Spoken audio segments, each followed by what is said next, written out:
Hello guys, কেমন আছেন সবাই? আশা করি সবাই ভালো আছেন। তো আজকে চলে আসলাম নতুন একটা ভিডিও নিয়ে। তো আজকে আমাদের সঙ্গে আবার আছেন কৃষ্ণ দাদা। সে তার প্রবাস জীবন কেমন কাটতেছে সেই বিষয় নিয়ে কিছু কথা আপনাদের মধ্যে শেয়ার করবেন। তো দাদা কেমন আছে? প্রবাসী আছি মোটামুটি ভালো, যাই হোক প্রবাসীদের ভালো আর মন্দ উপরালাই দেখে, আর কি বলবো সেটা বলার নেই। আমার আর কি মোটামুটি বেশি ভালো না। প্রবাসীদের আসলে পরিবার পরিজন থেকে থাকার লাগে বিদেশ, এটা অনেক কষ্ট। এটা হলো সবচেয়ে বড় কষ্ট। কারণ বিদেশ ঠিক আছে, টাকা কামানো যায়, কিন্তু অনেক কষ্ট। মানে একটা দিন আর এক বছরের সমান মনে হয়। একটা দিন এই জায়গা বাংলাদেশের এক বছরের মতো একটা সমান আর কি। অনেক কষ্ট। মনে হয় কত দিন ধরে আসছে, অল্প কিছুদিন ধরে আসছি, মনে হয় 10 বছর 20 বছর ধরে আসছি বিদেশ। অনেক কষ্ট, এটা বলার নেই। আর প্রবাসী যারা মানে আমরা আসি প্রবাসীদের দুঃখটা বেদনাটা কেউ বুঝে না, এটা সত্যি কথা। পরিবার যাই হোক, পরিবার পরিজন মানে বন্ধু বান্ধব কেউ, এটা আত্মীয় স্বজন কেউ বুঝে না প্রবাসীদের।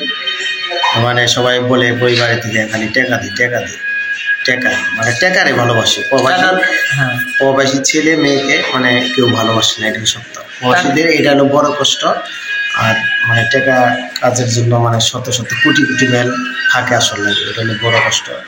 মানে এটা আর বলার নেই, এটা কি বলবো, বুক ফাটলে তার মুখ ফাটে না। এটা মানে বুক সিরিয়াস যদি দেখাইতে পারতাম প্রবাসীদের কত কষ্ট, যারা প্রবাসী তারাই বুঝে প্রবাসীদের কত কষ্ট, এটা হলো সত্য। হয়তো আপনি আপনার ডিউটি কয়টা থেকে শুরু হয়? ডিউটি সকালে 6:30 উঠার লাগে ঘুমের থেকে, 6:30 উঠার লাগে, 7:30 থেকে ডিউটি শুরু। আর রাত্রে হলো আপনার 7:30 পর্যন্ত, 7:30 ডিউটি, 6:30 7:30 পর্যন্ত আর কি ম্যাচ ছাড়ে। 7:30 ওভার টাইম করলে 7:30 8টা পর্যন্ত। আর ওভার টাইম না থাকলে আপনি 6:30টায় ছুটি হয়। টোটাল 10 ঘন্টা বেসিক ডিউটি করা লাগে। তাতে মাঠে আপনার 11-12 ঘন্টা 12 ঘন্টা লেগে যায় টোটাল এ টু জেড, যাওয়া আসা দিয়ে। আর ডিউটি শেষ করে তো খেয়ে দিয়ে একবারে রুমে আসি, তাই না? ডিউটি শেষ করে একবার ক্যান্টিনেতে খাওয়া দাওয়া করে একবার রুমে আসি। তারপরে চান টান করে হয়তো পরিবারের সাথে একটু কথাবার্তা বললাম। তারপরে তো যে কষ্ট মায়া নেই, থাকার লাগে উপায় নেই। কারণ এটা হলো বড় কষ্ট। কারণ আবার রাত হইলে এই মানে রাত পোহাইলে 4-5 ঘন্টা ঘুম পাড়া হয়। তারপর আবার 6:30টায় উঠে জ্বালাই, মানে রাত থাকেই বাংলাদেশে করবাতে এইরকম আমাদের চাল লাগে। টাকা দিয়ে আইসা মানে 6-7 লাখ টাকা দিয়ে আইসা কষ্ট আমরা কিনছি প্রবাস, এটা হলো বড়। কিন্তু প্রবাসীদের কষ্টটা যারা প্রবাসে আসছে তারাই বুঝবে। তাছাড়া হয়তো আমার মুখের কথা হয়তো কেউ ভালো লাগবে, কেউ ভালো লাগবে না, কেউ তো হয়তো বলবো দাদা গেছে, দাদা আমাদের না করে আসবার জন্য। কিন্তু আমি মনে করি প্রবাসের থেকে আপনার দেশে যদি ব্যবসা বাণিজ্য করা যায়, এটা সবচেয়ে উত্তম। মানে আমি এক ব্যবসায় আছিলাম, কিন্তু আমি আসলে ব্যবসা বাণিজ্য বাদ দিয়ে এসে বসি। এসে বসেছি আসলে কষ্ট, আমি বললো অনেক কষ্ট। তারপর যে দেশে হয় না, এটা আসলে অনেক ভোলা যায় না, এটা হলো বড় কষ্ট। কারণ আসলে মানে অনেক কষ্ট। তো দাদা, নতুন যারা আসতে চাচ্ছে রাশিয়াতে অথবা প্রবাসের মাটিতে, তাদের উদ্দেশ্যে আপনি কি কিছু বলতে চান? রাশিয়া আমার মনে হয় তো ঠান্ডা আমাদের না আসাটা উচিত মনে হয়। আর নতুন যারা আসে যেই দেশে যায়, যে দেশে ব্যবসা বাণিজ্য করে সে দেশে ব্যবসা বাণিজ্য করুক। আর লেখাপড়া করলে স্টুডেন্ট থাকলে ছাত্র মানে দেশেই থাকুক, কোনো ব্যবসা বাণিজ্য করুক, এটাই আমি চাই। কি গরু বছর থাকলে এগুলো পালো, কিন্তু বোধহয় 6-7 লাখ 8 লাখ টাকা দেয় বিদেশে এসে মাইসের গোলামি খাইটা কোনো লাভ নেই আমার মতে। মানে আমার ব্যক্তিগত, হয়তো কেউ ভালো লাগতেও পারে, মানে এটা আমার ভালো নাও লাগতে পারে, এইসব কথা। কারণ এই জায়গায় যে কোনো জায়গায় এখানে যদি আপনার জ্বর আসে কেউ দেখার মতো নেই। বাড়িতে থাকলে মাই বাপে বউ এবং দেখবো, কিন্তু এই প্রবাসীতে কেউ দেখবো না। প্রবাসীতে অনেক মানুষ মারাও যায়। একটা জ্বর হইলে আমরা 8 দিন 15 দিন থাকা লাগে কষ্ট, চোখের জল আসলে পড়ে। কিন্তু আসলে বলার কিছু নয়, আমি ভিডিওর সামনে এটা বললাম।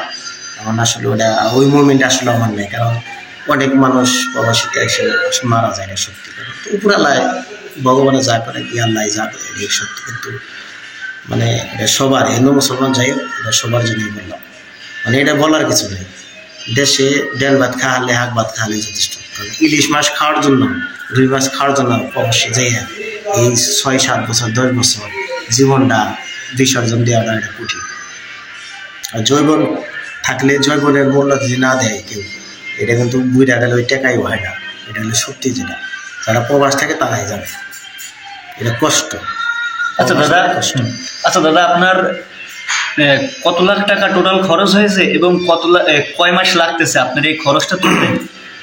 কয় মাস আমার টাকা মানে টোটাল A to Z কত টাকা খরচ হয়েছে আপনার রাশিয়া আসতে?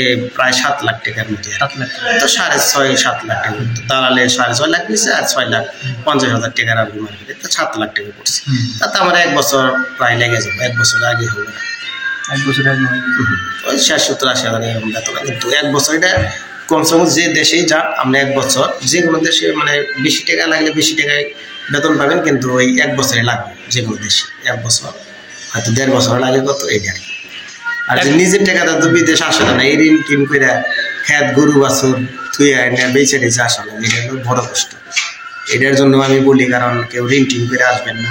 যদি আসেন ঋণ ছাড়া আসা যায় না ঠিক আছে, কিন্তু যদি অল্প কিছু ঋণ করা যায় 6 লাখের মধ্যে কি 2 লাখ কি 3 লাখ এটা একটা মানানসই। আর যদি সম্পন্ন মানে 7 লাখ টাকা ঋণ করে আসেন, এটা আর কি এটা মানানসই হয় না। এটা মাগনা কামলা 1 বছর আপনি দেওয়া যাবে, এটা হলো বড় বিষয়। আচ্ছা গাইস, আপনাদের মাঝে কিছু কিছু জন আমাকে কমেন্ট করে এখানে বলেন যে ভাই আমি বিদেশ আসতে চাচ্ছি, তো 5 লাখ টাকা খরচ হবে অথবা 6 লাখ টাকা খরচ হবে, তো A to Z আমি লোন করে আসতে চাচ্ছি অথবা ধার দেনা করে আসতে চাচ্ছি সম্পূর্ণ টাকা। তো তাদের উদ্দেশ্যে কিছু বলতে চাই, ভাই প্লিজ এত টাকা লোন করে বা অথবা ধার দেনা করে আসবেন না, কখনোই বিদেশে আসবেন না। কারণ এই টাকা তুলতে ভাই আপনার জীবন শেষ। হয়তো বলবেন আপনারা দাদারা আপনারা গেছেন আসে, তাহলে আমাদের বারণ করেন। আসলে তা না, আমরা আসছি আসলে আইসা তো মানে ঠুকছি, মানে বিদেশ থেকে দেশেও থাকতাম। দেশে আমি 20,000 টাকা কাজ করতাম, মাই বাপরে দেখতে পারতাম, বউ পোলা ভাই বোন এগুলো দেখতে পারতাম। এটা একটা মায়া থাকতো, একটাই থাকতো, ভালো লাগতো, শান্তি মতো ঘুমাইতে পারতাম, টেনশন থাকতো না। কিন্তু বিদেশে তো এটা থাকে না, এটা সত্যি।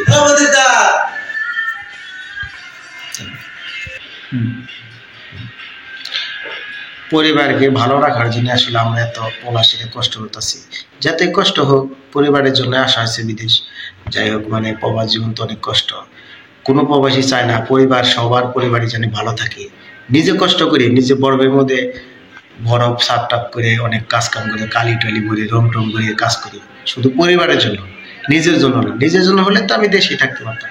পরিবারকে ভালো রাখার জন্য, পরিবারকে ভালো একটা অবস্থানে দেখার জন্য এটা হলো বড় বিষয়। এর জন্যই কঠোর পরিশ্রম করে যাচ্ছে প্রতিটা প্রবাসী। এটা ভালো থাকুক প্রতিটা প্রবাসী এবং পরিবার সবাই ভালো থাকুক, সবাই ভালো থাকুক। পরিবার এটাই চাই, সবাই ভালোভাবে চলবে, এটাই